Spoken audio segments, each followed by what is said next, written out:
Alright, so let's start this video. It's about Genesis, and I don't know if this is the same guy who did the whole 80 questions for Christian or whatever. I don't want to be accused of being a racist because the guy who did it, he was like South Asian. This guy is South Asian. I don't want to do the whole all Asians look like thing, even though this is not the particular Asian in which that stereotype usually falls under. I just don't wanna like trick or like trigger that stereotype. They look pretty similar. But yeah, I can see why this guy like is an atheist, because he can't believe that God made him this nerdy. Genesis 9. Noah gets drunk and naked. Biblical morality at its finest. Well, that was more or less Noah's fault, not biblical morality. But there's way worser in the Bible if you actually keep on reading. Hell, in like the book of Judges, somebody cut like somebody in 12s and then sent them throughout the 12 tribes of Israel. It's pretty sick, but still, that's something else. Then God blessed Noah and his sons, saying to them, "Be fruitful and increase in number and fill the earth. The fear and dread of you will fall on all the beasts of the earth and on all the birds in the sky, on every creature that moves along the ground, and on all the fish in the sea. They are given into your hands. Everything that lives and moves about will be food for you. Just as I gave you the green plants, I now give you everything." Once again, God is telling Noah's family to fuck some. Alright, I don't know why they did that crazy editing trick. I mean, it's not like he doesn't curse in this video. So I don't know why they like cut like this little him off saying fuck. I don't know. Is this guy a Christian? Because he surely feels uncomfortable to swear, or at least that moment. Religious people point to these verses to justify why God opposes contraception. Be fruitful and multiply means no birth control and no condoms. For anyone, apparently. Well, back then, they didn't really have any birth control or condoms, so it's kind of irrelevant to them. Plus, you know, if you're talking about Christians, I mean, we're not under the old law anyway, so it's kind of a niche thing to bring up. All because of this myth. And that line about how all creatures, all beasts of the earth will fear humans is just wrong. You think sharks are afraid of us? Bears? Lions? Viruses? It's also... Wait, you realize viruses are not animals, right? And one word, gun. Horrible how all those animals survived the genocide by being on the ark, yet here's God giving them up for slaughter. Life is cruel. But when... Yeah, I guess. I mean, hey, it sucks, but, you know, they can't slaughter all of them. And I don't really like the word slaughter. I like the word kill, because to slaughter means to absolutely, completely off, like, everything. And, you know, hey, Noah surely didn't do that. Wait, there's hope. But you must not eat meat that has its lifeblood still in it. Eating animals is fine, just no cannibalism. Got it. What the hell are you talking about? The lifeblood means getting all the blood out of the meat. Where the hell did you get cannibalism? Not saying that cannibalism isn't wrong, but that's a little weird. Slaughter them, squeeze out their insides, then eat them. It's kosher that way. Actually, the whole concept of kosher was way after this thing, so no, it's not. I mean, I know you did it to be funny, but you're just not funny or factual. I've never been more proud to be a vegetarian.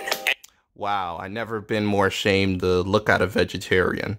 And yeah, I can see this guy as a vegetarian. Like, you know, poor eyesight. He doesn't have an Adam's apple. He's not really built. He has a receding hairline. Yeah. For your lifeblood, I will surely demand an accounting. I will demand an accounting from every animal. And from each human being, too, I will demand an accounting for the life of another human being. An accounting from every animal? We were murdered. That's my accounting. Well, I think what he means by that is that you have to control how many animals you kill. And if you're going to kill a person, make sure that it's just, or God will come after you. Thanks for nothing, God. Do you think anyone in Noah's family is like, can I go back on the ark? This is way too complicated. By the way, what's so uncomplicated about not killing your fellow man? You seem like a sociopath, bro. All this talk about why it's so wrong to take the lifeblood of another creature is part of why Jehovah's Witnesses refuse blood transfusions. They consider that against God's will. How many people have needlessly died because of these verses? Well, I guess too many, but I'm not really an expert on Jehovah's Witnesses. I don't know if they don't like take blood transfusions or they just order bloodless like surgeries. I hear somebody said that or something like that, or they don't do blood donations or whatever. I don't know. I'm not an expert in Jehovah's Witnessing, but if that's true, then that's pretty sad. Whoever sheds human blood, by humans shall their blood be shed. For in the image of God has God made mankind. As for you, be fruitful and increase in number. Multiply on the earth and increase upon it. God just said if you kill someone, then you deserve to be killed. Yes, because man is made in God's image. So if you're killing man, you're literally killing God. And that wouldn't happen until Jesus sanctioned the death penalty. That doesn't even make sense, though, because when Cain killed his brother earlier, God put a mark on Cain so that no one else would kill him. How come Cain didn't have to be executed? Well, it was before we had like sin, like sinful cities, and you know, God already made like death for death like legal after he flooded the whole world. So yeah, the biblical justice system is the worst. And also, well, I think any ancient justice systems were pretty bad, you know, and our modern justice system is trash too. So why is God so obsessed now with populating the earth? He just killed off 99% of humanity. Did he finally realize his big mistake? Then, well, no, he just want to repopulate the earth with the righteous, or at least good enough, like, you know. God said to Noah and to his sons with him, I now establish my covenant with you and with your descendants after you, and with every living creature that was with you, the birds, the livestock, and all the wild animals, all those that came out of the ark with you, every living creature on earth. I establish my covenant with you. Never again will all life be destroyed by the waters of a flood. Never again will there be a flood to destroy the earth. Everyone who died during Hurricane Katrina is like, God is such a liar. Well, you know, according to you, they're not, because they're dead, so they wouldn't have any consciousness, because you don't believe in God, so therefore you don't believe in the afterlife. So it's pretty dumb for you to even bring that up. Secondly, Hurricane Katrina wasn't like a global flood. It was just a city flood caused by bad levees because the government sucks. That's it. It's not a world flood, buddy. But okay, let's hear more about this covenant. It's the difference between God saying, I'm not going to hit you with a meteor, and then you cry because you was hit with a pebble. And God said, this is the sign of the covenant I am making between me and you and every living creature with you, a covenant for all generations to come. I have set my rainbow in the clouds, and it will be the sign of the covenant between me and the earth. Whenever I bring clouds over the earth and the rainbow appears in the clouds, I will remember my covenant between me and you and all living creatures of every kind. Never again will the waters become a flood to destroy all life. Whenever the rainbow appears in the clouds, I will see it and remember the everlasting covenant between God and all living creatures of every kind on the earth. So God said to Noah, "This is the sign of the covenant I have established between me and all life on the earth." Here's how immoral God is. He's saying he might be tempted to murder all of humanity again, but just to stop him from doing that, he's gonna put rainbows in the sky. That way, if he sees one, he'll think, "Oh, right, no genocide." How's it genocide when you as a human being do not have choice when you are born? So you shouldn't have choice when you die. So it's not a genocide. And the same person who cries and whines about God killing us is the same person who says women have the right to kill their baby or some shit like that. It's just straight up hypocrisy. Whoops. Close one. I don't need a reminder not to murder people.